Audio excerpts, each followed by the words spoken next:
Welcome to the Find Your Leadership Confidence podcast with Vicki Nedling. You are about to discover impactful lessons that help you grow as an individual, grow your confidence, and find the positive and good within you, so you powerfully and authentically become the best version of yourself. Be sure you visit our website at www.findyourleadershipconfidence.com. While you're there, subscribe to us via your favorite network.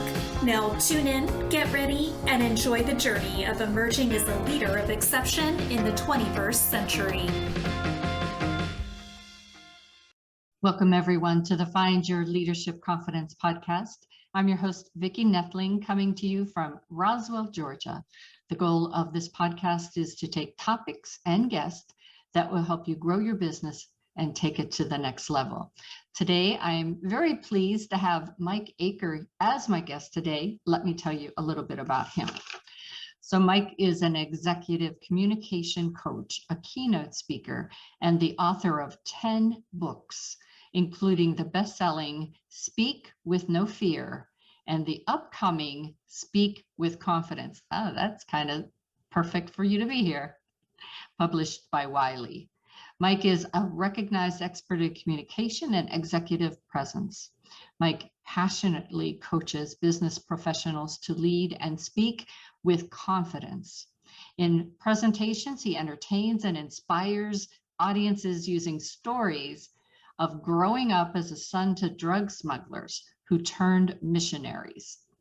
He retells and relates lessons learned on how to overcome insecurity and exclusion in a cross-culture setting. He unpacks the path from employee to manager to leader. Mike also enjoys rock climbing, wake surfing, skiing, church, building Legos with his son, and going on dates with his wife, Taylor. Mike believes the power of prayer, exercise, journaling, and real community to counter the stresses of everyday life. Please join me in welcoming Mike Acker as we talk about confidence in leadership and speaking. Welcome, Mike. Thank you so much. Really appreciate it, Vicki. I'm looking forward to talking with you and providing some great value and some content for your listeners. Thank you. And I just loved whenever I came across your profile because, my whole choosing of Find Your Leadership Confidence really is in synergy to everything you have in your bio. I think that a lot of leaders don't fully embrace all they could be because of their speaking fears, as well as lack in confidence in all that they do. So I'm very interested to hear some of the things that you say. Hopefully it aligns with some of the things I do, but actually I might could steal some stuff from you too. All right, we start with just asking a simple question about, tell everybody where you're calling in from, what part of the country do you live? Yeah, so I'm actually from Seattle, but we have moved down towards the beach in Fairhope, Alabama. So we're down near the redneck Riviera, called, and it's just a beautiful area. So we're a recent transplant. Yeah. So what are you going to do with all that sunshine? Well, here's what I found out is actually this area of the world actually has more rain than Seattle. It just falls all at once, not gradually throughout the year. Yeah. I have been in those rainstorms in Alabama, so I can attest to that. And if you just come on over a little bit further to Georgia, we have become ducks. We're living in a lot of rain right now. Yesterday was sunny, today's rain. I don't know. It's crazy. So what led you to write your recent book, Speak with Confidence? Yeah, absolutely. So I actually wrote the first one, but I wanted to write this one. So the first one I wrote was Speak with No Fear. And that one has about 1,000 different reviews. I probably wrote that one because at the time I was coaching people on the side and they kept on asking me, how do I overcome fear? How do I overcome fear? Yeah. But the book I wanted to write is the book I wrote. And so here's what happened. I started looking at, okay, I want to tell you how to speak with confidence. I want to tell you the pathway. I want to tell you the formula. I want to tell you the framework. And I had an idea, and I was already kind of working on it with people and working people through it, but it wasn't really fleshed out. So now, after Speak with No Fear came out in 2019, and it's become something like 50,000 copies, it's been translated to other languages, on and on. I thought, now I've walked through, I've coached hundreds of people through, led workshops for hundreds of people, thousands of people have read the first book, lots of response. I'm ready to expose my framework for speaking with confidence. And it's very unique in this. A lot of books talk about the mechanics. Here's what you do. And a lot of books talk about the messaging. Here's how you say it. But not a lot of books talk about who you are as a speaker. So that internal confidence that shows up in the way that you speak, shows up in what you do. So that's what the framework of this book is about. That's fabulous. Absolutely wonderful that you're going that way, because you're right. A lot of books do talk about the techniques and the methods, or, how you say it. I mean, I always talk about that too. I don't care sometimes what the words are. If you have no passion or power in your words, you might as well not say them, right? So, but when you do speak confidently, it really does show in your stature, in your presence, and makes you almost, audiences can't stop but watch you. Yeah, I always tell people this, that you are the message. So it's not just what you say. It's not just the words that you write or the story you have to tell. You are the message. And this is why sometimes a leader can get up on stage and they can say something like, leadership is influence, nothing more, nothing less. And sometimes you go, wow, that's a quote from John Maxwell. And if John Maxwell says it, and then he just lets it linger in the room, people go, oh, that's the deepest thing ever. But another person says, yeah, well, leadership is influence, nothing more, nothing less. And it doesn't come across impactful. And it's not just how, it's not just the words. The messaging is the same. The words were different in the way that they were intoned, but it's also who says it. Yeah. So if a person on their deathbed says, remember, life is who is around you, and he dies with a room full of people, that's way more impactful than a person who's 20-year-old saying, life is who's around you as he's partying with his friends. So it is who says it, who's your identity, and it is a huge part of speaking with confidence. Awesome. So I think we really talked about my next question about why this is different than others. So have you developed a framework that is going to really help executives use this for speaking? We talk about entrepreneurs, but a lot of times, I come from the corporate world for over 40 years, and there's a lot of terrible speakers as executives out there that could use your framework for sure. Yeah, the majority of people I work with are mid-level to high-level professionals. So they're in that realm. So I was working with a president of a company last week. I was working with a CEO earlier today. So there's a lot of different people who high-level leaders that are working on it. Absolutely. The level of business communication is around 20%. So 0 is the worst possible. 100 is the best possible. No one else gets there. No one ever gets there. But people are in the 90s and such. There are some people up there. Those are the ones that stand out, like an MLK and a Lincoln. Yeah. There are some 70s, more prone to be 70s. Typically, like a keynote speaker is going to be 60, 70, maybe 80. But the bar of business communication is about 20%. And they say, okay, Mike, go ahead and update us on the quarterly business review. And you go something like, yeah, okay. Here's what, well, anyway, here's what I was thinking. And it's like, oh my gosh. And the whole communication's like that. It's I've been in those meetings, Mike. Oh, me too. I'm like, oh, just kill me now. And the misery. So if you can learn some mechanics, if you can learn how to message, and then especially if you're in a leadership role, if you can learn the identity, it just takes your confidence, your power, your authority, your effectiveness from 20 to quickly to 30 to 40 to 50 Yeah. and then into the 60.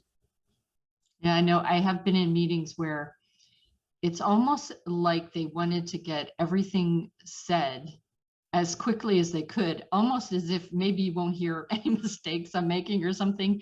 And they ramble so quickly that about 5 minutes into it, I tune them out because I can't keep up with what they're saying.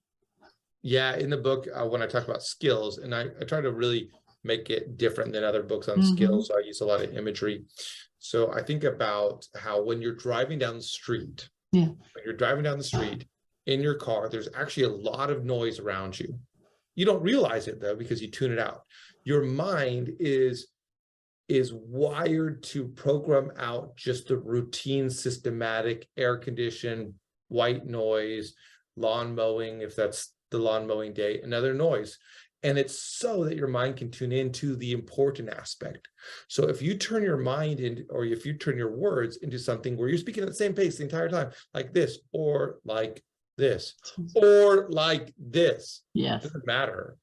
However you keep your voice, if you keep it consistently there, you get into that background noise and people's minds start turning it out. That is so true. Absolutely, absolutely true. So can someone navigate and overcome the imposter syndrome that we all have? You know, I don't care if you're CEO or an actress or actor, it's going to happen. You're going to always question your abilities. So how can we navigate that? Yeah, absolutely. So, and this is in the book, Speak with Confidence. It's actually out now. And it was really cool. I picked it up at the Fifth Avenue Barnes & Noble when I was in New York City. And so I picked it up from a couple different places, and it's pretty cool. Here's what happens with imposter syndrome. Everybody's going to be tempted to feel that way unless you fit into two categories. And these are false confidence builders. So if you're really arrogant, so think about a celebrity that's just really full of himself. They get up there just like, I'm amazing, I'm awesome, everybody just worship me, I'm incredible, I'm just the most amazing person ever. I've had lots of encounters with people like that, or apathetic. It just doesn't matter. I don't really care. I don't really care about anything. Now, those two right there give you tremendous confidence, but it's false confidence. It's not the type of confidence that connects. Everybody else, when we get there, we are looking around the people with us, and it brings up this issue of value. And so I've seen this happen with doctors at the highest level. I've seen this happen with professors, with entrepreneurs, with multi-millionaires, with people who run billion-dollar companies, with low-level, entry-level workers. And over and over again, people typically, and not always, typically feel more confident among their peer group that they just fit in with. So you make 100,000, your group makes 100,000, you're all doing the similar type of work, you feel like you fit in.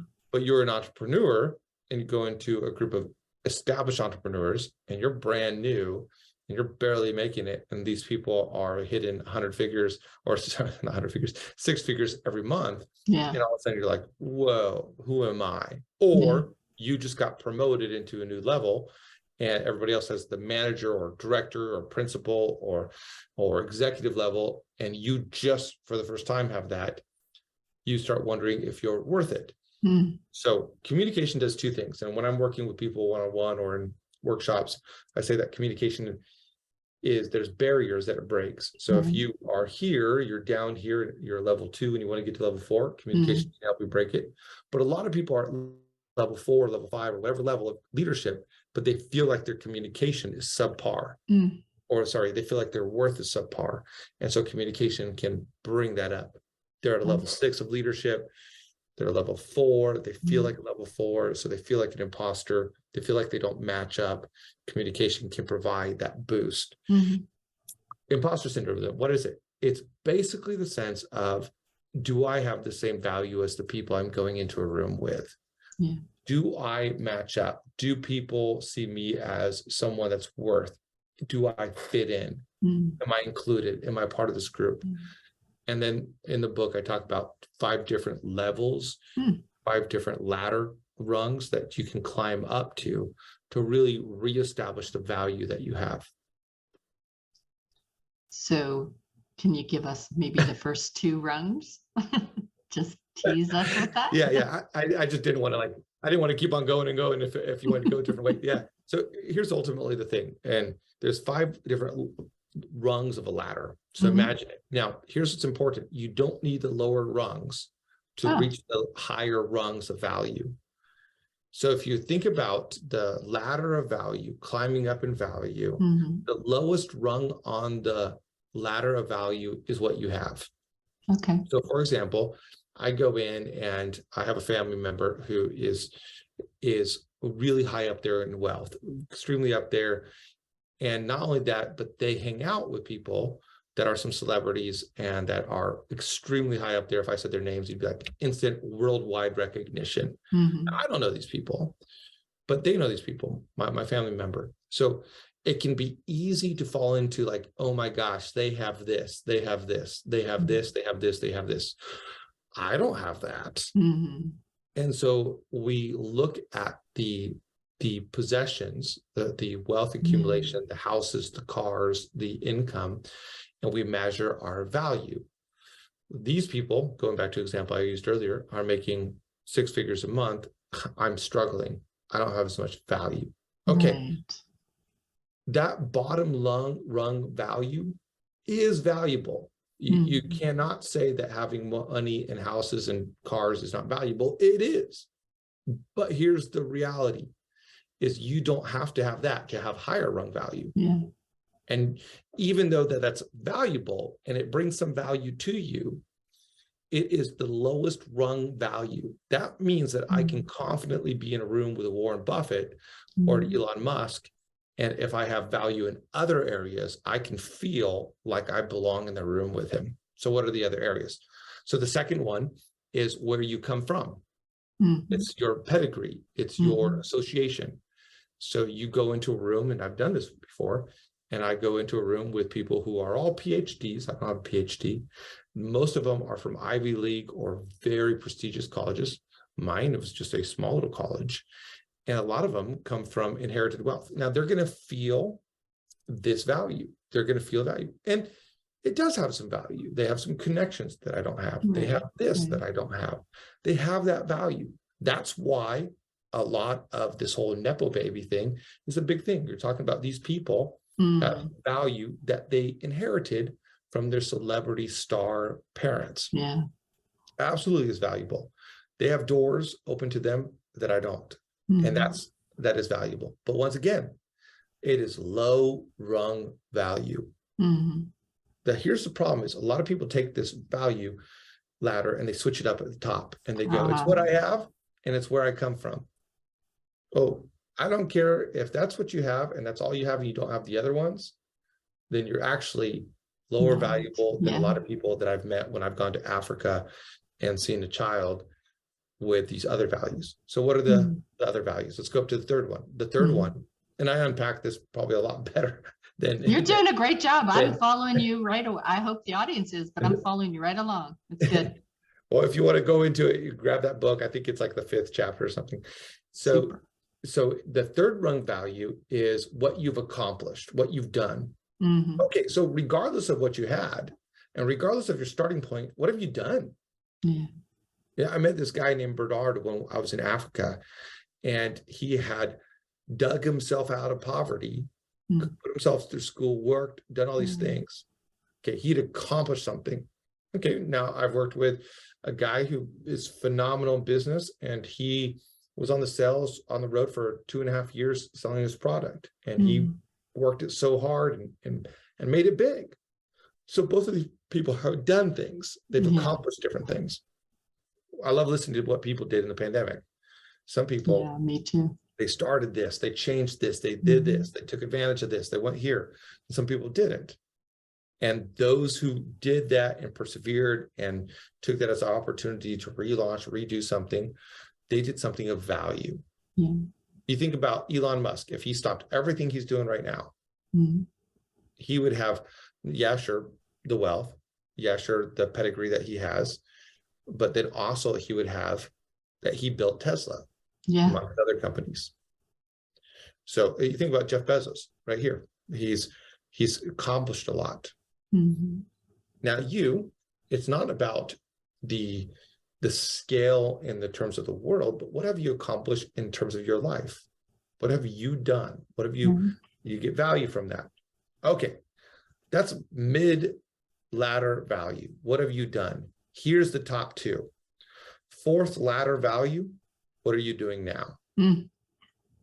So you look at it like a Jeff Bezos. I don't know what he's doing now, but he built Amazon and that's what he's done. But if he just didn't do anything now, he's missing out. Yeah. He just decided to coast and do nothing and just go through life, then he's missing out on the second two top value. You look at somebody who, and you look at, what was it, Paris Hilton. And I think actually she's doing some cool things now. Yeah, she is. But for a while, she definitely was not. And the value was not there. And yet she looked like she had a lot of value because she had a lot of these lower, well, the first two, the bottom two. But it's about what are you doing now? So if you go into a room and you got promoted, that means you got promoted because of something you're doing now. Keep doing what you're doing. Keep moving forward. Keep improving yourself. Keep growing. Keep leading. And I don't care if the people in the room have more of the bottom three. If you are doing the best to your ability in the role that you have at ladder value 4, you're putting in the effort, the experience, the mindset, all of that, then you have one of the top rung values. And so you need to go walk in there and go, I might not have as much as everybody else, but you know what? I'm valuable because I'm doing this. Okay, now let's get to the top rung. The top rung is, who do you belong to? It's this communal aspect. It's do you have family and friends? Are you part of a faith community? Are you in a community that cares for you? Are you part of something, or are you solo? Like when I look at some of the different celebrities, and I don't know the full story of what's going on, so I won't call out a name, but when I look at different celebrities, and yeah, sure, let's flip this backwards. It looks like they're top rung. They have tons of money. They have a great pedigree. They've done some great movies or music or whatever, and they're doing some cool things right now. But they sure look lonely. Yeah. And when I have quite literally been on someone's deathbed with them, at the end of the day, all that other stuff loses its value. You know, my grandma died with a good amount of money in her bank account, and she at one point in time had a house that was down the street from Bill Gates. But who cares when you're dying? You know what mattered? Is her daughter was in the room. Her son-in-law was in the room. And not all the family could be there because they weren't all in town. I was holding her hand and my wife was next to me. And that's value. There's a lot of people who have everything else, but they don't have that. And so if you know that you're valuable, not that you just have things that are valuable, but if you know you're valuable and you can point to it by saying, I have this community of people who loves me for me, then at the end of the day, you have top rung value. And this is why some people I know who can walk into a room and they might not have the bottom three, but they have the top two. They're the most valuable person there. I think that's why I love to volunteer so much, because I think that is the best gift that you could give. And I get the most joy from it. And I'm not generally getting anything in return except for the satisfaction of that activity, that action. And it is the community that you build around you, family, friends, church, all those things. It's that community that, you know, I remember there was a woman who died in my neighborhood when I was a kid, and we always wondered what she was up to. And we always thought she was kind of an odder person. And it turned out that although she had accumulated some different things in her life, she had no one around her. So when she died, no one checked in on her. And she was dead in her house. She had fallen into a spot in her house and couldn't get up. She died. And no one was there to be with her. Versus other people, they don't hear the family doesn't hear from him for 2 hours. They're like, where are you? My dad texts me all the time. Like, I haven't gotten my 4 a.m. text, Dad. Where are you? So that's what I encourage people, like, go know your value, know what really makes you valuable, and then believe that versus the doubts that come up. Wow.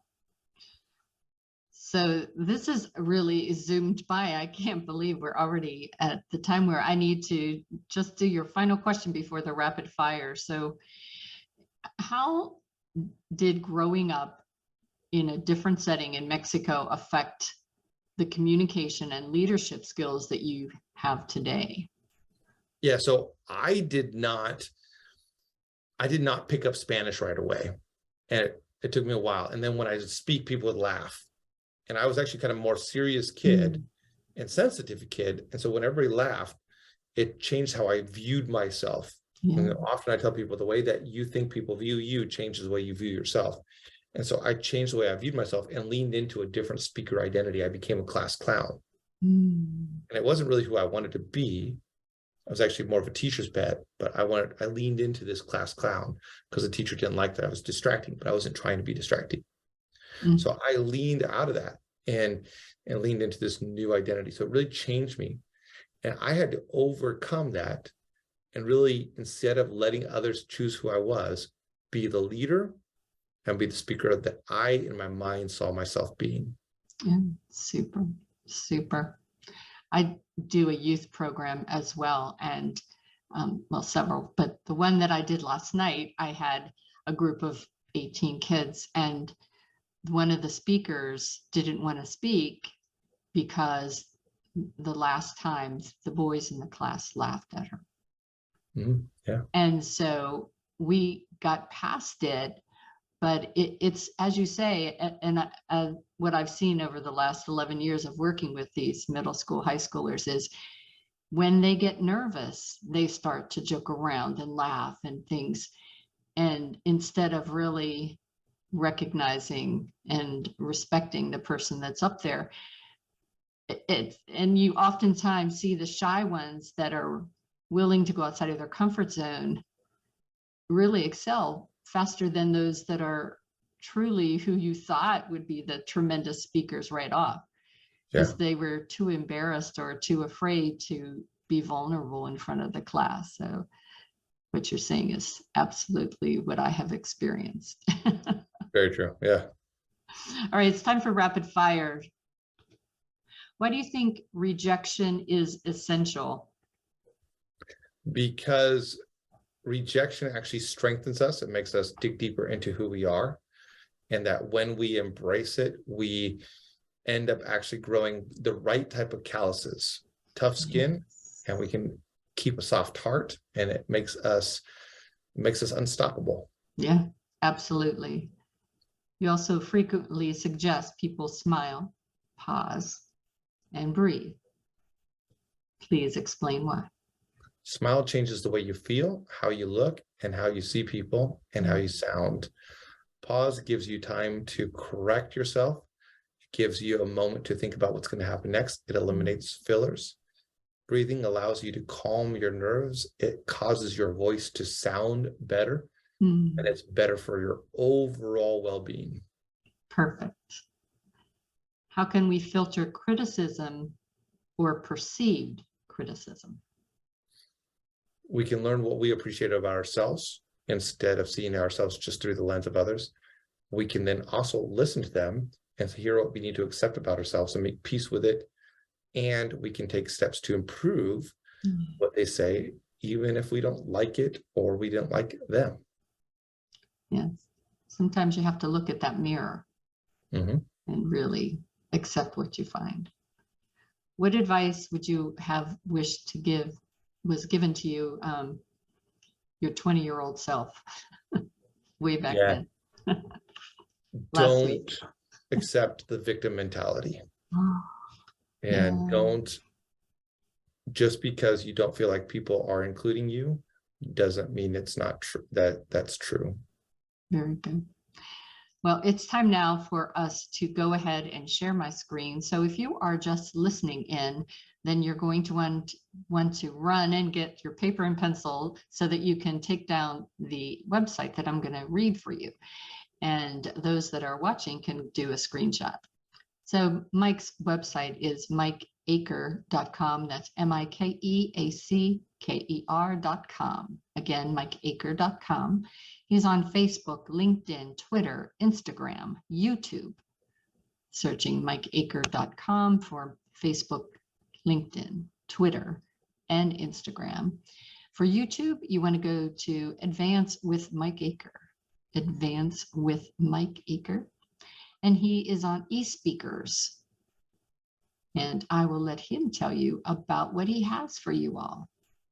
Absolutely. So I'd love to do a call with you. So if you're thinking, hey, I want to break through in my career and my life communication, would love to set something up with you. So if you go to advance.as.me/confidence. So that's advance.as.me/confidence.